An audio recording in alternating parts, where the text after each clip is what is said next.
Hi friends, welcome to Harmony Hills Home and Garden. I'm Jenny and we live and garden here in Baltimore, Maryland, Zone 7. Today is a super hot, super humid day. I'm really drippy, but I wanted to share with you how I'm going to do kind of a cleanup of this garden space right here. Now I did a cleanup of this garden space about 2 weeks ago. I took out some gladiolus, I cut back some things, I deadheaded and so forth, but it's in need of more help. We've had some thunderstorms. It's time to clean this thing up. So come with me and let's see what kind of a before and after we can achieve in this garden space right here at the bottom of our backyard.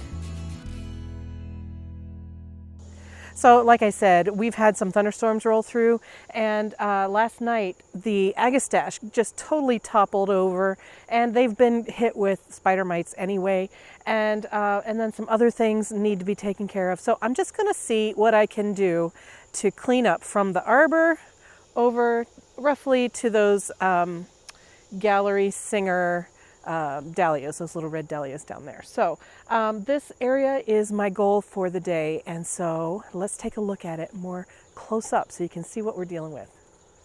You may have seen my most recent video, which I filmed this morning. I planted this cat's pajamas nepeta, and that was where we used to have some big Walker's Low nepeta, but the cat's pajamas will be a better situation for that. On the arbor here, I have, this is Nellie Moser clematis, and she bloomed beautifully in the spring, and now she's got these gorgeous things that make me think of things from Dr. Seuss, right? Thing 1, thing 2, thing 3, thing 4, thing, 150, whatever. Also, after this is done being thing 1 and thing 2, then it goes fuzzy, like this. And so then this is how it spreads its seeds, I guess.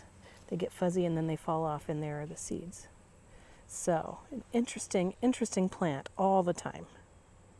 Now on the outside of this arbor, I've got my tomato leaning up against it. This is a Juliet tomato. It's a Roma type. And I put it here because it had outgrown the stake that I gave it and it needed more support. So I've put it up there. Unfortunately, the squirrels have come and eaten all of my tomatoes.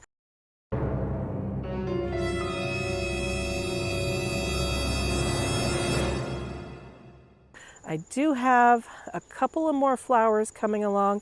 I'm hoping I can eke out maybe a few more tomatoes on the season. If they do form, I'll be protecting them with some bird netting, I think, to keep the squirrels off of them. That is what that tomato is doing there. This is my bubbler fountain that I have a video on. Some of you joined this channel because of that video. Back in here, these things need to be staked. This is Nicotiana that I planted about a month ago, and it's grown super tall and floppy. I need to stake it. My dahlia here, the squirrels keep climbing on the limbs of it and breaking it off, so I do have one little bud over there, but I'm hoping it'll regrow and I'll be able to keep the squirrels off of it somehow. Down in here, this is a summer crush hydrangea, and a lot of it has flopped over under the Nicotiana. I need to take care of that. Here we have some salvias, and these are salvias that were not marked when I bought them at the nursery. They're a proven winners plant. I forget, I think I figured out what they are, and I'll put it up on the screen because I forget the name of it. This is my Golden Jubilee hyssop. I have 3 plants of it in here actually, but you can see the rain last night just totally knocked it over. It's totally covering everything else that's nearby. So what I'm going to do, and also you can see how bad the spider mite damage is on it. And I've never actually seen the bugs themselves. Oh, maybe that's what those are right there. Anyway, so I'm going to trim this back and just give it a hard trim back. And you can see it's putting out new growth. So it will recover at least a little bit. I don't know if it'll give me this many blooms again this year, but it's just really unsightly the way it is. Here's a stand of Gina phlox, tall garden phlox. That's what this bloom is from. But you can see it's totally splayed open and the flower heads are leaning way back in there. This shrub back in there is a instant karma elderberry, and it's totally in the wrong spot. It gets way too big for this spot. I'm going to have to remove it because it's just competing for space with everything else that I have going on in here. So I'm going to take this out and transplant it to somewhere else in the garden. I'm not exactly sure where, but that's a job for today. This is my Cherokee Princess Dogwood, which is looking lovely, and I'm hoping that once I get that elderberry out of there, we'll be able to see the dogwood more clearly, and it'll be more of a good presence in this garden instead of just this weedy looking mess that we have going on here. This is some calamint, and I love it, but it could probably use a cut back. I do still have a lot of pollinators on it, but most of the flowers have gone to seed on it, and so it's time to cut it back and get a new flush. This is an orange daylily. I want to cut that down to the ground and let it reflush to get rid of the leaf miner damage that it has and the browning tips. This is my gallery singer dahlias. I have 2 of them here and I love them. They look almost like fall chrysanthemums, I think. I think they're very pretty. And I need to do a little bit of trimming, and I do see that I have spider mites on this as well. I might spray this with some Captain Jack's dead bug, which is an organic solution. So I'm going to clean those up a little bit. And I think that's where I'm going to end. This hosta, I don't know the variety of it, but it gets too much sun. It bleaches out into this almost yellowish color. It's supposed to be a deep green, so it clearly is not ideally suited. But it only has a few crinkled leaves, so it's actually been hydrated pretty well, it looks like. But I need to move that and revamp this section as well. But that's not on the job list for today. Today I'm just doing these dahlias over to the arbor, including the Instant Karma elderberry. So I'm cutting these calamint all the way down so that there's about 4 or 5 inches of stem left. And they will resprout from the base to fill in. It'll be just fine. There goes the first of the golden jubilee hyssop and the second, and get that daylily fan cut back so it can reflush as well. Now these hyssops, they're very beautiful, but they are leggy, and by cutting them back in this way, it'll refresh them for the rest of the growing season. If they don't put on any significant size, that's totally fine. But I think it just makes it look just fresher and cleaner for the rest of the season here. Now it's time to stake up that phlox that's back there. I put 1 stake in and then use some twine to wrap around the whole clump to kind of hold it all into place. I'm doing that with the Nicotiana as well, using those wire plant stakes. I love those. I have probably 100 of them around the garden, different places. All right, what else needs to be done? I spend an awful lot of time standing and looking at my garden these days. So some trimming, some staking. Here I'm staking the Summer Crush hydrangea, getting it standing up and not flopping on the ground so much. And a little bit more trimming of those salvias, I think, is in order to get them a little bit more tidy. Now, it's time to attack that Instant Karma elderberry back there. It is wild and crazy. It's a wonderful plant. It's just in the wrong location for me.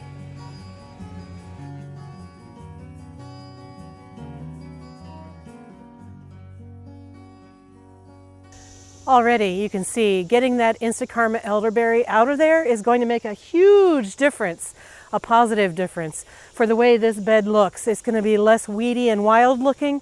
I'm going to find a spot for the Instant Karma where it can grow to its full glorious potential without having to be pruned. I think everybody will be happier, including me. So what I did was I cut down every main trunk to its lowest pair of stems coming off of it, like you can see right there.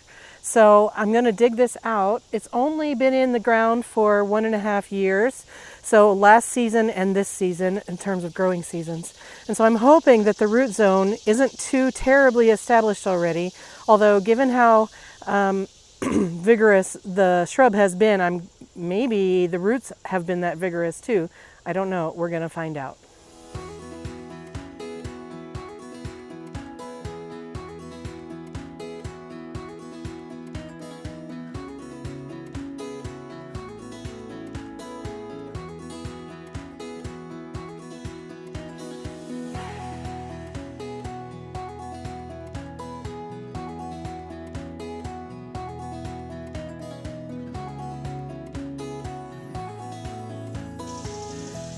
I think it looks totally different back there with that shrub gone. And now I have what looks to be an incredibly healthy, lots and lots of roots on it, shrub that I can plant somewhere else in my garden. I think this is probably going to go behind the fence in the backyard along our neighbor's property, along their driveway, where it can just grow and thrive and be beautiful there. Now that I can see better what's happening with all of these plants, I'm going to do a little bit of rearranging. Today's a perfect day to do it because it's coolish, moist, and not, no blazing sun on it. It's cloudy and so forth. So I think what I'm going to do is, I currently have 1, 2, 3 of these salvias. I'm going to actually line them up, 1, 2, 3, so that they are kind of about a foot or 2 feet back behind the edge of the grass. And that'll be a nice line. And then I'm going to take out these phlox. These are mini pearl phlox. They bloom in early spring. They're not a summer flowering phlox. They're a spring flowering phlox, and they're white. But the problem with them is that when the salvias are doing their big flush of blooms in the spring, and the phlox are as well, they bloom at the same time, and they're the same height. And so this location for this phlox is not great. So I'm going to take out the mini pearl phlox, and that will leave me some space back in here where I can put some of the coneflowers that I recently purchased on my plant haul. So I think it'll be really nice to have, put your mind into next summer where we have a border here, a swoop of this salvia, and then behind that we have pink coneflowers that are kind of in the same color family as this hydrangea, and the golden jubilee hyssop will still be there, and I think, and the nepeta, and I think that that'll be a nice combination of plants. So let me get that salvia moved over to here.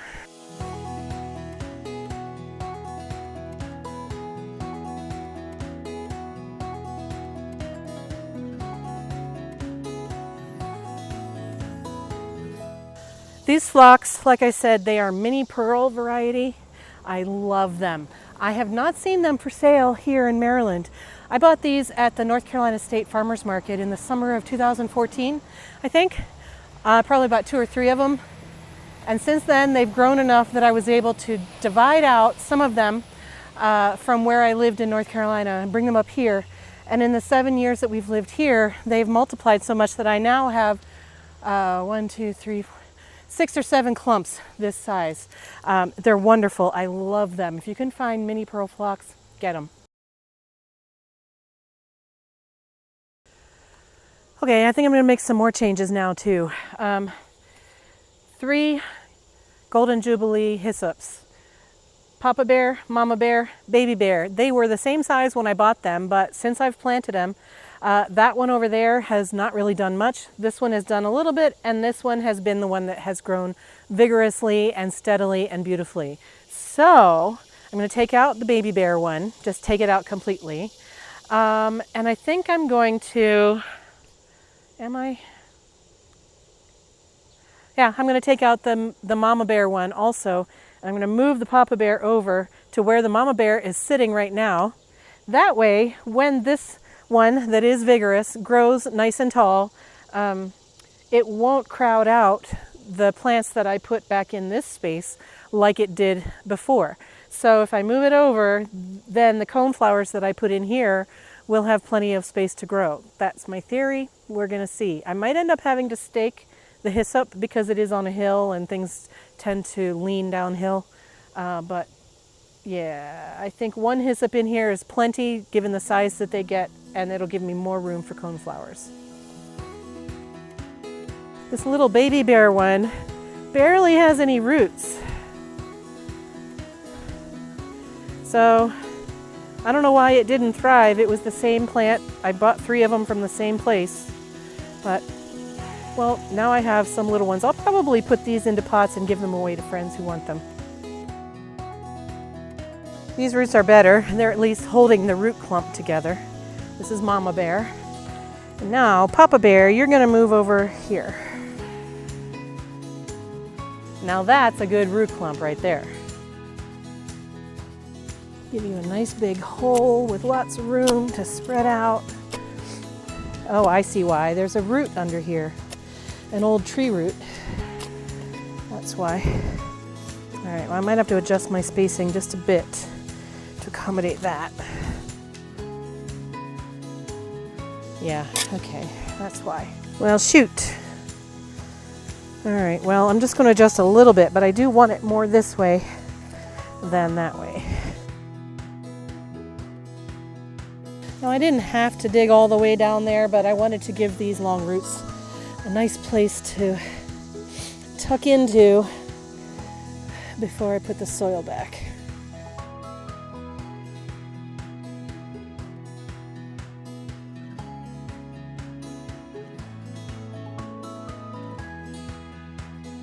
And now I've made a good and proper mess back here.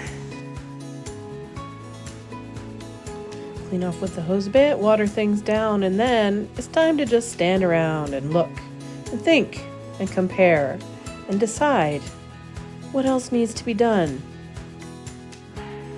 All right, and there's a little bit more pruning to be done, a little bit of cleanup.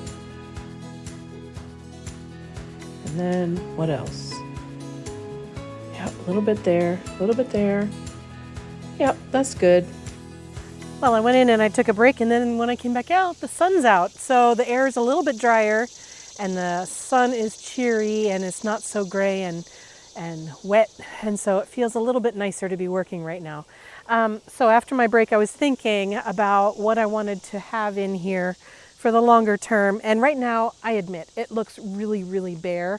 Like I took everything good out. But I think you just have to imagine that this will be a big mound of hyssop, that golden jubilee hyssop with the bright chartreuse leaves and the lavender spikes of flowers. And then right over here, between the hydrangea, the phlox, the hyssop, and the salvia, I'm going to put 2 echinacea. These are 2 of the plants that I got in my most recent plant haul. These are 2 pots full of Kismet raspberry echinacea. Now, Kismet raspberry is, as you can see, it's a raspberry color. Excuse me. It's hardy in zones 4 through 10. It wants to be in full sun. This is part sun. It's the best I can do. It grows 18 inches tall, 24 inches wide, and you can use it in mixed borders, and it's great for pollinators. So I'm going to be putting these 2 plants of it in this spot that I just created when I took out those phlox, and I'm going to put them, I guess, side by side, I guess. Kind of like that, I guess. And now, this Nicotiana that's right here, that's an annual, so it won't be there next year. And in fact, I might take it out now because I don't like the way it's all floppy and getting in the business of the dogwood, but maybe I'll leave it. I don't know. But anyway, so I think that is going to go there, and then I'm going to take a look and see what else needs to be done in this area.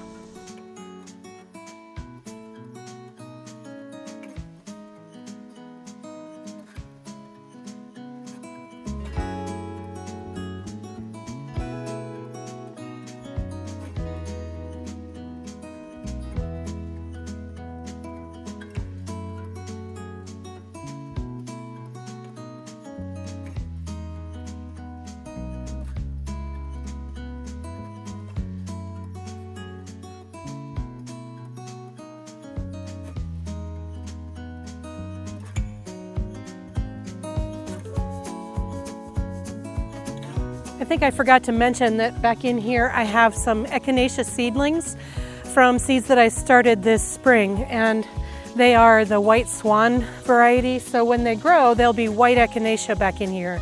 But the rabbits have been getting after them, so I went to the Dollar Tree and I picked up some inexpensive trash cans. These are made out of wire. I'm just going to use these as cloches. This cost me $1.25. I have 5 of them. I could always go back and get more.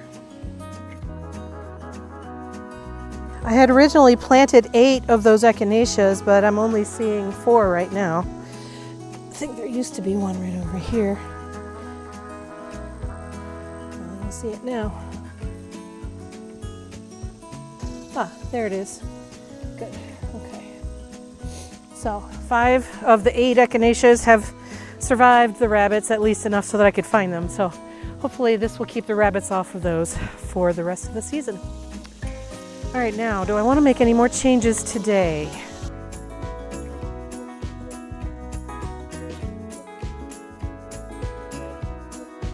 Eventually, I want to take these, what are they? Calaments that I trimmed back so hard, and I want to put them behind these dahlias. I'm going to leave these dahlias in place. I like the way the flowers of the calamint, the flowers of the calamint mingle in with these dahlias. Looks pretty nice, but I don't think I'm going to make that move today. But I think I'm going to try to stake up these dahlias a little bit, get them to stand up off of the ground.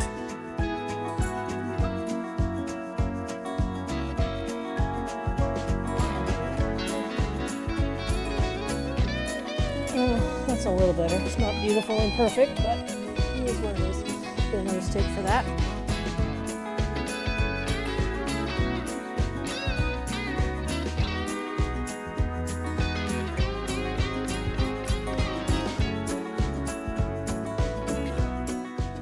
I am happy with the way this is coming together. I think it's going to be a better organization. I think it's going to be a nicer look once things flush back out. I do want to go back here and get out these daisies. These are the Real Charmer daisies. I love them, except when they get rained on, this is what happens to them. So actually having a drought is good for the way your daisies look. If you can water them from the ground and not overhead, that makes them last even longer. Just yesterday, this flower was perfect. And because we got rain last night, you can see it's looking bedraggled. So what I'm going to do is I'm just going to chop this whole plant all the way down to the ground. And you can see down there, there are new leaves starting to emerge. I don't think it's going to probably bloom again for me this year, but I might get a little bit of foliage to make it look less bare, but probably no more blooms this year.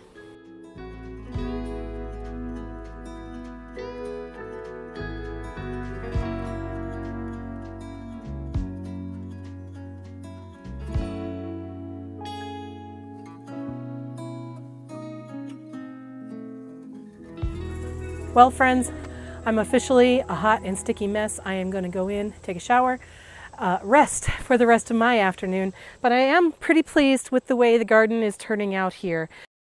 We've got the 3 salvias in a row here, and then the 2 coneflowers behind, the 1 hyssop, which will be about this big when it's full-sized, which will be pretty in front of the phlox. And the Cherokee Princess dogwood has a chance now to shine because I took out that Instant Karma elderberry. Over this way, I will be in the future rearranging these plants, but for now they're going to stay where they are. This calamint should flush out with new growth, just like a nepeta would do. And then back here underneath these waste cans, or I'm going to call them cloches from now on, I've got some seedlings of white swan echinacea that I planted earlier this year, and I'm hoping to keep the rabbits off of them. So I'm hoping that this arrangement is going to be more pleasing to the eye as things grow back and grow in. I think this Summer Crush hydrangea is a beautiful plant, and I love the colors with the Kismet raspberry echinacea and with the nicotiana. Actually, I love all the colors in here together, pinks and purples. And I'm hopeful that this garden will continue to thrive and grow in and just be beautiful from here on forward. Here's a look at where I took those daisies out and the view of the flower bed from the back side. I should mention, this is not some strange hybrid hosta. This is a variegated hosta that is in too much sun. That's why its leaves are all bleached out and not getting much green on them. And then there are some wild violets mixed into the root clump. So a task would be to pull this apart, hose it down, get the roots taken apart, and then replant both the hostas and the violets separately. But for now, it will continue to live like this because yeah, I don't actually hate the way it looks, and it is what it is. It's just going to stay there for a little bit. Thank you so much for joining me today on this hot and sweaty work day. I hope that you're having a good time in your garden too, wherever you are. Maybe you're indoors because it's too hot outside, or maybe, like me, you're just going out and going for it and keeping the cold hose water nearby. Whatever the case, I hope you're enjoying your garden, and I hope to see you again in another video really soon. Take care, friends. Bye-bye.